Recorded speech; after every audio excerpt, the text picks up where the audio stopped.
Portraying Mary Poppins must have been daunting, not only because of the iconic status, but you're also singing, dancing, and acting with children. Yes. So talk about that. I mean, I was quite nervous at first, and I mean, it was an instantaneous yes when Rob Marshall called me, because what an opportunity, a sort of once in a lifetime thing. So I knew I wanted to do it, but I was nervous, and you know, how do I go about creating my own version of this completely iconic character, played originally by somebody as iconic as Julie Andrews? And so that was the initial full fear, you know, but she's such an exquisite character, so much fun.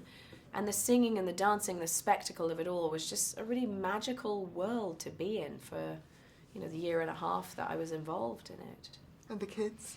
They were awesome, I have to say. I mean, they're mad, you know, they're completely mad. And they were very young, and especially the little blonde one, Joel, had never done a film before, which was great, because actually he had no sort of technique, so he was sort of so alive and spontaneous on camera.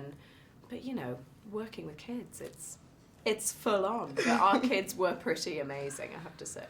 Talking of kids, had your children seen the original one? And what was their response to seeing Mum up there as Mary Poppins? So my oldest one, when we wrapped, saw the original, and then we just showed the younger one the original one. Or some of it, you know, because she's 2, so she doesn't make it through more than like 45 minutes. And they both loved it. I mean, Hazel loves the original, knows all the songs, and thinks Julie Andrews is amazing, you know, and so it was sort of a bit of pressure when I was like, well, will you ultimately reject my version of Mary Poppins? But she just saw my version of it, and she was floored. She like loved it, absolutely loved it. Lovely.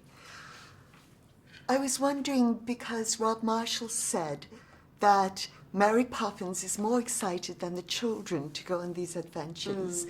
So were there any traditions that you had as a child that you were very excited to pass on to your children, and they maybe rejected? I mean, definitely I ate Marmite every day, which was rejected by my older daughter. My younger one likes it. So that's a tradition. I don't know if it's necessarily a kind of fantastical adventure. My dad would always make up stories for me. So he would say, pick 3 things and I'll make up a story about them. So you'd pick like a lion, a tree, and a grasshopper. He'd make up this extraordinary tale. So I do that with Hazel. Oh, what a wonderful tradition. So cool. You also have some incredible cameos, and you shared with us earlier something that Meryl Streep had done. Is that something you could just briefly share with us? Sure. I mean, Meryl Streep is just so terribly exciting as a person, as an actress, and I absolutely adore being around her. She's a complete riot and so fun. And she turned to the kids during this day of shooting, and we were between takes, and she goes, hey kids, you want to see a pratfall? And the kids were like, yeah. And she literally went from like vertical to like right on her face like that. And all the crew gasped and thought that was probably how she died, you know, and the kids just thought she was heroic after that. They were like, she is capable of anything, even a pratfall. Well, we know that, and we know that about you too now. Thank you so much for your time. Thank you very much. Thank you so much. Thank you.